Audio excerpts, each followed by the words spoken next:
Hello friends, இந்த வீடியோவில் நம்ம பார்க்க போகிற டாபிக் காமன் பைத்தான் ஃபங்க்ஷன்ஸ். அதாவது நம்ம பைத்தான் ப்ரோக்ராமிங் லாங்குவேஜஸில் என்னென்ன ஃபங்க்ஷன்ஸ் வந்து காமனாக யூஸ் பண்ணுவாங்க அப்படிங்கிறத பற்றி பார்க்க போகிறோம். அதுக்கு முன்னாடி ஃபங்க்ஷன்னா என்ன அப்படின்னு தெரிஞ்சிருக்கணும். ஸோ ஃபங்க்ஷன்னா என்ன அப்படின்னா, சில குரூப் ஆஃப் ஸ்டேட்மெண்ட்ஸ் நம்ம வந்து எழுதியிருப்போம். அதில் வந்துட்டு நமக்கு ஒரு பர்டிகுலர் டாஸ்க்கை மட்டும் பெர்ஃபார்ம் பண்ணுறதுக்காண்டி எழுதியிருப்போம். இப்போ சில இடத்துல வந்து பார்த்திங்கன்னா, இப்போ நான் ஒரு ஷாப் கீப்பர் அப்படின்னா எனக்கு ரெகுலராக வந்து என்னென்ன பொருள்லாம் வந்து கஸ்டமர்ஸ் வாங்குறாங்களோ அது எல்லாத்தையும் நான் வந்து ஆட் பண்ணிகிட்டே இருக்கணும் இல்லையா? ஸோ அப்போ நான் என்ன பண்ணுறேன்னா, தனியாக ஒரு ஆடுன்னு ஒரு ஃபங்க்ஷன் எழுதி நான் இன்புட் கொடுத்து என்ன பண்ணுறேன்னா, அதுலேருந்து அடிஷன் பண்ணி வரக்கூடிய ரிசல்ட்டை வந்து நான் வந்து அவுட்புட்டில் இது பண்ணுறேன். ஸோ இந்த மாதிரி வேணும் அப்படின்னா, அப்போ ஒரே டாஸ்க் தான் நான் திரும்ப திரும்ப பண்ண போகிறேன். ஸோ அந்த மாதிரி இடத்துல தான் வந்து இந்த ஃபங்க்ஷன் வந்து யூஸ் பண்ணுவாங்க. ஓகே. இப்போ பைத்தான் லாங்குவேஜில் வந்து என்னென்ன வந்து காமனாக நம்ம வந்து ஃபங்க்ஷன்ஸ் வந்து யூஸ் பண்ணுவாங்க, இன்பில்ட்டாகவே என்னென்ன ஃபங்க்ஷன்ஸ் இருக்குன்னா, அதுதான் வந்து இந்த டேபிளில் வந்து நான் வந்து காமிச்சிருக்கேன். ஸோ ஃபஸ்ட்டு வந்து பார்த்திங்க அப்படின்னா, அப்சல்யூட் ஆஃப் எக்ஸ் அப்படின்னு சொல்லி இருக்குது. ஸோ அப்சல்யூட் ஃபங்க்ஷன் வந்து யூஸ் பண்ணுவாங்க. ஸோ அப்சல்யூட் ஆஃப் எக்ஸ்னால் என்ன அப்படின்னா, நான் உள்ள எக்ஸுங்கிறது என்ன ஒரு நம்பரை குறிக்குது. நான் உள்ள என்ன என்ட்ரு வேல்யூ வந்து என்ட்ரு பண்ணுறனோ, எதர் பாசிட்டிவ் வேல்யூவாக இருந்தாலும் சரி, நெகட்டிவ் வேல்யூவாக இருந்தாலும் சரி, அதோட எனக்கு அப்சல்யூட் வேல்யூ கிடைக்கும். அதாவது பாசிட்டிவ் வேல்யூ நமக்கு கிடைக்கும். எங்கள் எக்ஸாம்பிள் பார்த்தா உங்களுக்கு தெரியும். அதுக்கப்புறம் ஓகே, அதை நான் அப்படியே ப்ராக்டிக்கலில் இங்கே சைட் பை சைட் பண்ணி காட்டுறேன்.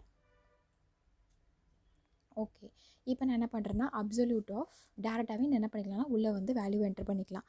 நான் வந்து என்ன பண்ணுறேன்னா வந்து 56 அப்படின்னு கொடுக்குறேன். ஸோ பாசிட்டிவ் நம்பர் தான் கொடுத்துருக்கேன். அதுக்கு அப்சல்யூட் வேல்யூ எனக்கு 56ன்னு வருது.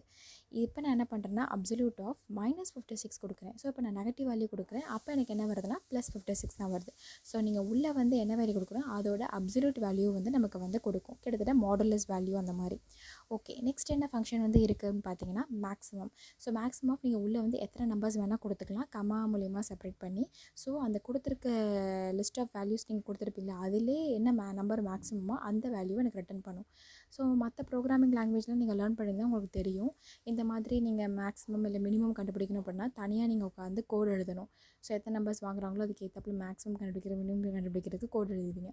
ஸோ இங்கே வந்து பார்த்திங்கன்னா அப்படி கிடையாது. ஸோ மேக்ஸ் ஆஃப் அப்படின்னு சொல்லிட்டு அந்த ஃபங்க்ஷன் எழுதிட்டு உள்ளே எத்தனை நம்பர் வேணுமோ, இப்போ 23, 89, 123, 84, 76, 23 ஆல்ரெடி இருக்குது 21 அப்படின்னு சொல்லி போட்டிருக்கேன். இப்போ நான் மேக்ஸிமம் சொல்லி பார்க்குறப்ப இருக்கிறதுலே மேக்ஸிமம் வந்து எது அப்படின்னா 123 அப்படின்னு சொல்லி நமக்கு வருது. ஸோ அதே மாதிரி தான் கிட்டத்தட்ட மினிமமும். ஸோ இதே நான் காப்பி பண்ணி மினிமம்க்கு அப்படியே யூஸ் பண்ணுறேன்.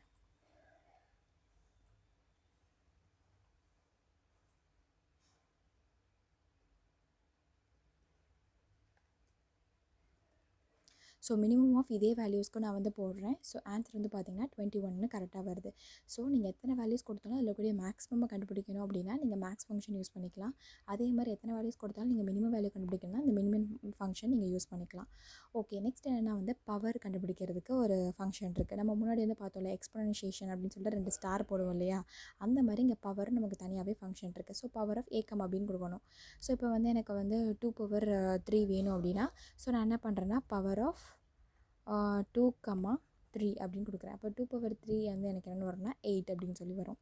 இல்லை சப்போஸ் பவர் ஆஃப் எனக்கு வந்து ரொம்ப ஹையஸ்ட் வேல்யூ நீங்கள் கண்டுபிடிக்கிறேன்னா 67/4 அப்படின்னு சொல்லி கொடுத்தீங்கன்னா உங்களுக்கு அதுக்குரிய வேல்யூ வந்து உங்களுக்கு காமிக்கும். ஸோ பவர் கண்டுபிடிக்கணும் ஈஸியாக நீங்கள் வந்து இந்த பவர் ஃபங்க்ஷன் யூஸ் பண்ணிக்கலாம். நெக்ஸ்ட்டு நம்ம ரவுண்டிங் ஆப்ரேஷன் பெர்ஃபார்ம் பண்ணுறதுக்கு ரவுண்ட் எப்படி யூஸ் பண்ணுறது நம்ம போன வீடியோஸ்லேயே பார்த்தோம். ஸோ அதை பார்க்காதவங்க அந்த வீடியோ போய் பாருங்கள். அப்போ டேரெக்டாக நம்ம வந்து என்ன பண்ணிக்கலாம்னா ரவுண்ட் ஆஃப் அப்படின்னு சொல்லிட்டு நம்ம ஒரு நம்பர் என்ன என்ட்ரு பண்ணுறோமோ அதில் நியரஸ்ட் ஹோல் வேல்யூ நமக்கு வரும். இப்போ 45.89 அப்படின்னு கொடுத்தேன்னா எனக்கு என்ன பண்ணணும்னா அதை இங்கே இருக்கக்கூடிய பாயிண்ட்டுக்கு அப்புறம் இருக்கக்கூடிய நம்பர் வந்து >5 இல்லை <5 பார்க்கும். >5ங்கிறனால எனக்கு முன்னாடி ஒரு நம்பரோட ஒன்று ஆட் பண்ணி 46ன்னு வந்திருக்கு. இப்போ நான் வந்து என்ன பண்ணுறேன் அப்படின்னா ஒரு நம்பரை நான் கம்மியாக கொடுக்குறேன். ஸோ 54.24 அப்படின்னு சொல்லி நான் கொடுக்குறப்ப இந்த டெசிமல் பாயிண்ட்டுக்கு அப்புறம் இருக்கக்கூடிய நம்பர் வந்து பார்த்திங்கன்னா 2ங்கிறது 5 விட கம்மியாக தான் இருக்குது. அதனால் வந்து டெசிமல் பாயிண்ட்டுக்கு முன்னாடி என்ன வேல்யூ இருக்கோ அதில் எதையுமே ஆட் பண்ணாமல் எனக்கு அப்படியே கொடுக்கும். அதே மாதிரி இன்னொரு ரவுண்டு மெத்தடும் இருக்குது. அதாவது நீங்கள் நம்பர் கொடுத்துட்டு உனக்கு பாயிண்ட்டுக்கு அப்புறம் எத்தனை டெசிமல் பிளேசஸ் வேணும் அப்படின்னு சொல்லி நீங்கள் ரெப்ரசென்ட் பண்ணுற மாதிரி இருந்துச்சு அப்படின்னா இங்கே உங்களுக்கு டிஸ்கிரிப்ஷன் காமிச்சிருக்கேன் பார்த்துக்கோங்க. ஸோ அந்த மாதிரி இதில் அப்படின்னா என்ன பண்ணுவாங்கன்னா ரவுண்ட் ஆஃப் 34.6729, ஸோ எத்தனை நம்பர் ஆஃப் டெசிமல் பிளேசஸ் வேணும், இப்போ 2 டெசிமல் பிளேசஸ் வேணும்னா ஸோ 2ன்னு சொல்லி நீங்கள் டைப் பண்ணிவிட்டு ரன் பண்ணிங்க அப்படின்னா உங்களுக்கு என்ன வரும்னா ஸோ 2னா அதுக்கப்புறம் உள்ள நம்பர் வந்து greater than 2 less than 2 greater than 5 less than 5 பார்க்கும். ஸோ வந்து லெஸ் தேன் 5 அப்படிங்கிறதுனால முன்னாடியில் வந்து எந்த ஒரு நம்பரையும் ஆட் பண்ணாமல் எனக்கு அப்படியே 34.67 வருது.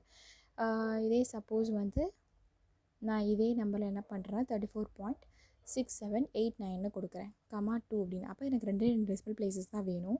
ஆனால் இப்போ வந்து பார்த்திங்கன்னா அந்த 2க்கு நெக்ஸ்ட் இருக்கக்கூடிய நம்பர் வந்து பார்த்திங்கன்னா தேர்ட் நம்பர் வந்து கிரேட்டர் தேன் 5 இருக்குது. அதனால் என்ன பண்ணுதுன்னா அதுக்கு முன்னாடி உள்ள ஒரு நம்பரோட 1 ஆட் பண்ணுது. அப்போ 7 + 1 8ன்னு ஆட் ஆகி எனக்கு ரிசல்ட் எப்படி வருது.